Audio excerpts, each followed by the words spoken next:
अस्सलाम वालेकुम बच्चों and welcome to Alham dynamic world. बच्चों आज हम फर्स्ट ईयर केमिस्ट्री से लेक्चर नंबर 5 रिकॉर्ड कर रहे हैं और आज हमारा जो टॉपिक है डिस्कशन का वो एक तो है कंपैरिजन है प्रॉपर्टीज़ का। अभी तक हम डिस्कवरी ऑफ इलेक्ट्रॉन्स पे बात कर चुके हैं, हमने प्रोटॉन की डिस्कवरी को स्टडी किया, हमने न्यूट्रॉन की डिस्कवरी को स्टडी किया और इन तीनों पार्टिकल्स की जो प्रॉपर्टीज़ हैं उनको इंडिविजुअली हम देख चुके हैं।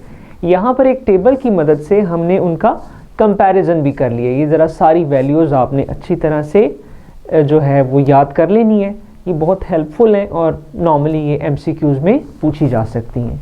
और आज का हमारा जो दूसरा टॉपिक है बहुत इम्पॉर्टेंट टॉपिक है और वो है रदरफोर्ड्स मॉडल ऑफ एटम।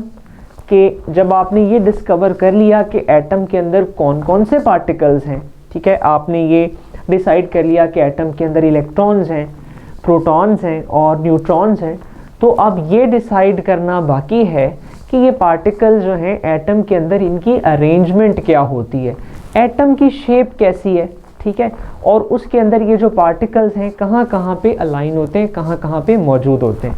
तो आज के इस एक्सपेरिमेंट की मदद से रदरफोर्ड ये साबित करेगा कि एटम के अंदर एक न्यूक्लियस होता है और फिर उसने इलेक्ट्रॉन्स की पोजीशन की वजाहत की है।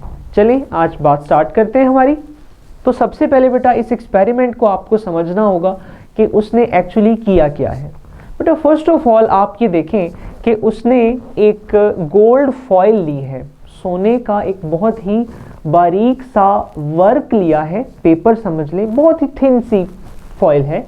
उस फॉइल की थिननेस का अंदाज़ा आप इससे लगा सकते हैं कि उसका जो डायामीटर है ना बेटा दैट इज़ 0.04 सेंटीमीटर। इतनी बारीक सी फॉइल है। उस फॉइल को उसने सस्पेंड किया है रास्ते में। किसके रास्ते में?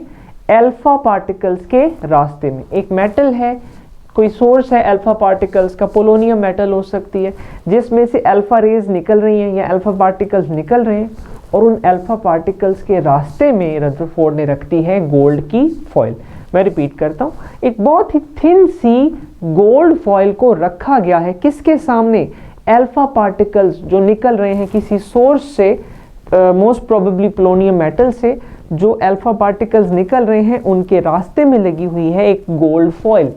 इस फॉइल के बैक एंड पे दूसरी तरफ हमने लगाई हुई है एक स्क्रीन जिसके ऊपर हमने कोट किया हुआ है जिंक सल्फाइड, ठीक है, जिंक सल्फाइड कोटेड एक स्क्रीन हमने लगाई हुई है, ठीक है, या फिर इसकी जगह आप फोटोग्राफिक प्लेट को भी यूज कर सकते हैं।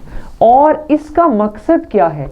इसका मकसद ये है ताकि जो अल्फा पार्टिकल्स इस गोल्ड फॉइल से गुजर के आए उनकी पोजीशन का हमें अंदाज़ा हो सके, उनकी डिफ्लेक्शन का, उनके रास्ते का हमें अंदाज़ा हो सके, क्योंकि अल्फा पार्टिकल जब जिंक सल्फाइड प्लेट से टकराते हैं तो वो एक लाइट का एक फ्लैश प्रोड्यूस करते हैं। A flash of light is produced.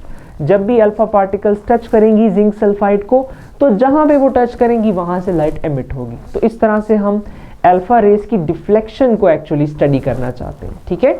Rutherford ने जो एक्सपेरिमेंट किया है, इस एक्सपेरिमेंट का नाम है गोल्ड फॉइल एक्सपेरिमेंट और इसमें बुनियादी तौर पे वो स्टडी करना चाहता है डिफ्लेक्शन ऑफ अल्फा पार्टिकल्स, ठीक है, कि अल्फा पार्टिकल जब गोल्ड फॉइल से गुजरेंगी तो उनका रास्ता तब्दील होगा या नहीं होगा। क्लियर होगी बात? अब हम जरा इसके एक्सपेरिमेंट की तरफ आ जाते हैं। मैं फिर से रिपीट कर देता हूं कि इसने एक थिन गोल्ड फॉइल ली है और उसके ऊपर फेंकी है a beam of alpha particles. Alpha particles की बीम को उसने डायरेक्ट किया है towards gold foil. Gold foil बहुत थिन है, उसका डायमीटर कितना है जी? इतना है, ठीक है। जब उसने एक्सपेरिमेंट किया तो उसने क्या देखा, आइए डिस्कस करते हैं।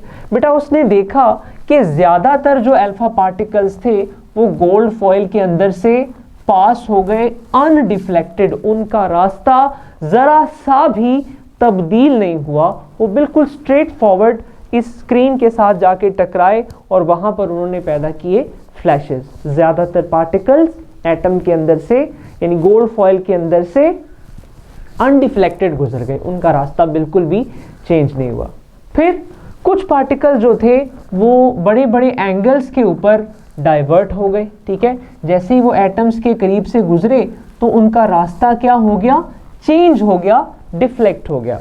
और फाइनली हम क्या देखते हैं कि बहुत थोड़े से पार्टिकल्स ऐसे भी थे जो एटम के साथ जब टकराए तो वो टकरा के वापस अपने सोर्स की तरफ पलट आए, यानी बहुत बड़े बड़े एंगल तक पर, यानी तकरीबन 150 डिग्री के एंगल पर तकरीबन स्ट्रेट लाइन में ही वो वापस आ गए, रिबाउंड हो गए। ठीक है, ये उसके एक्सपेरिमेंट की ऑब्जर्वेशंस थी। 3 ऑब्जर्वेशंस हैं, ज्यादातर पार्टिकल्स अनडिफ्लेक्टेड गुजर गए, सीधे गुजर गए। ठीक है, कुछ पार्टिकल्स बड़े बड़े एंगल्स पर डाइवर्ट हो गए, और फाइनली कुछ पार्टिकल्स ऐसे थे जो गोल्ड फॉइल से टकराकर वापस अपने सोर्स की तरफ पलटे। ये उसकी ऑब्जर्वेशंस थी। उसके बाद उसने इन ऑब्जर्वेशन से कंक्लूड क्या किया? देखिए बेटा, उसने ये कंक्लूड किया कि बेसिकली जो गोल्ड फॉइल है दुनिया के हर मैटर की तरह वो भी किससे बनी हुई है? एटम से बनी हुई है। ये गोल्ड के एटम्स हैं गोल्ड की फॉइल के अंदर। ठीक है, ज्यादातर अल्फा पार्टिकल्स क्योंकि एटम से गुजर गए हैं, यानी उनके रास्ते में कुछ था ही नहीं, गैप था, फ्लॉ था, कुछ भी नहीं था। ठीक है, एटम का ज्यादातर हिस्सा क्या है? एम्प्टी है, खाली है।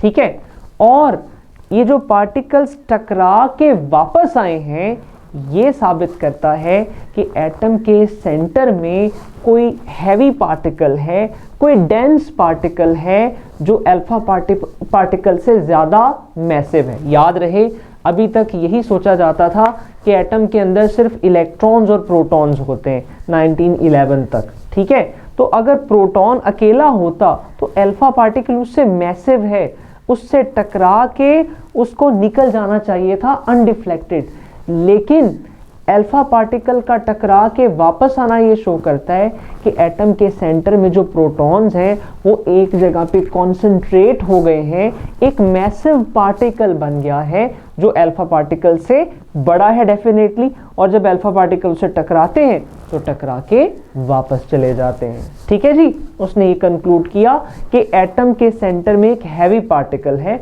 और उसने एक्सप्लेन किया कि एटम के जितने भी प्रोटॉन्स हैं वो सारे के सारे एक जगह पे कॉन्सेंट्रेट हो गए हैं, पैक हो गए हैं, और उस सेंट्रल पार्ट को जो हैवी था उसने नाम दे दिया न्यूक्लियस का। कुछ इस तरह की पिक्चर बनी कि एटम के सेंटर में जितने भी प्रोटॉन्स हैं वो सारे इकट्ठे हो गए और इस सेंट्रल पार्ट को उसने नाम दे दिया न्यूक्लियस का। दूसरी बात उसने ये कही कि न्यूक्लियस के ऊपर पॉजिटिव चार्ज है। ये कैसे उसने एक्सप्लेन किया? उसने कहा कि अल्फा पार्टिकल्स पॉजिटिवली चार्ज्ड हैं, तो अल्फा पार्टिकल्स का एंगल पे डाइवर्ट होना ये शो करता है कि एटम के सेंट्रल पार्ट ने उनको रिपेल किया है। आप जानते हैं like charges repel each other, alpha particles positive हैं, तो इसका मतलब अगर ये रिपेल हुए तो जो सेंट्रल पार्ट है उस पे भी कौन सा चार्ज है? पॉजिटिव चार्ज है। तो ये पार्टिकल्स की जो डिफ्लेक्शन है लार्ज एंगल्स पर ये शो करती है कि एटम का जो सेंटर है दैट इज पॉजिटिवली चार्ज्ड। अब बात आ जाती है आखिरी कि एटम जो है वो न्यूट्रल है, इसका मकसद क्या है, इसकी वजह क्या है? इसकी वजह यह है कि एटम के अंदर जितने प्रोटॉन्स हैं उतने ही इलेक्ट्रॉन्स भी हैं, जितने प्रोटॉन्स हैं उतने इलेक्ट्रॉन्स हैं। इलेक्ट्रॉन का चार्ज प्रोटॉन के चार्ज के बराबर है और ऑपोजिट है, तो ओवरऑल एटम का चार्ज क्या हो जाता है? 0, यानी एटम क्या है? न्यूट्रल है। सवाल यह है कि इलेक्ट्रॉन्स की पोजीशन क्या है? तो उसने कहा, रदरफोर्ड ने कहा कि इलेक्ट्रॉन बेसिकली जिस तरह प्लैनेट्स सूरज के अराउंड रिवॉल्व करते हैं, सन के अराउंड रिवॉल्व करते हैं इन सोलर सिस्टम, बिल्कुल उसी तरह इलेक्ट्रॉन्स भी न्यूक्लियस के अराउंड रिवॉल्व करते हैं, सर्कुलर मोशन करते हैं। ये 2 डायमेंशनल मोशन होती है। एटम का न्यूक्लियस सेंटर में है और इलेक्ट्रॉन उसके गिर्द सर्कुलर ऑर्बिट्स के अंदर रिवॉल्व कर रहा है। ये उसकी कुल कंक्लूजन थी, लेकिन उसके मॉडल में एक छोटा सा डिफेक्ट है। देखें, अगरचे ये मॉडल जो है हमें इस काबिल बनाता है कि हम ये तस्लीम कर पाएँ कि एटम के सेंटर में न्यूक्लियस होता है, ये बात बिल्कुल ठीक है, दुरुस्त है, वाकई एटम के सेंटर में एक न्यूक्लियस होता है। इस एक्सपेरिमेंट ने भी यही साबित किया, पहली बार इसने ये साबित किया कि एटम के सेंटर में न्यूक्लियस होता है, लेकिन ये इलेक्ट्रॉन की वजाहत नहीं कर पाया। ठीक है, अब हम इसके मॉडल का नक्श देखने लगे कि आखिर इसमें डिफेक्ट क्या है। तो बेटा बुनियादी तौर पे बात यह है कि अगर एटम के अंदर इलेक्ट्रॉन जो है वो न्यूक्लियस के अराउंड रिवॉल्व कर रहा है, तो क्लासिकल फिजिक्स के मुताबिक हर चार्ज पार्टिकल जो मूव कर रहा होता है वो एनर्जी को एमिट करता है, इवॉल्व करता है। एक साइंटिस्ट है मैक्सवेल, उसका ये कॉन्सेप्ट है कि जब भी एक चार्ज पार्टिकल मूव कर रहा होता है तो वो अपनी एनर्जी को कॉन्टिन्यूसली रिलीज करता है, रिजल्टेंटली उसकी एनर्जी में कमी आती है, उसकी एनर्जी कम होती जाती है।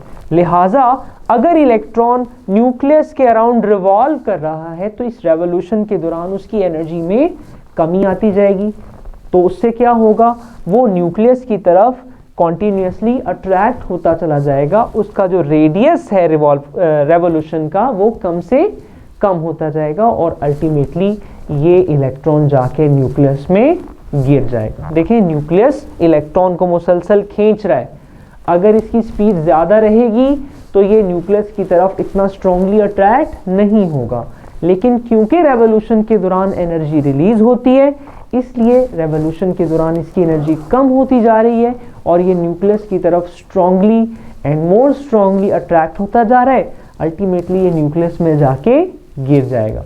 अगर ऐसा हो गया तो एटम कोलैप्स कर जाएगा, एटम का वजूद बाकी नहीं रहेगा।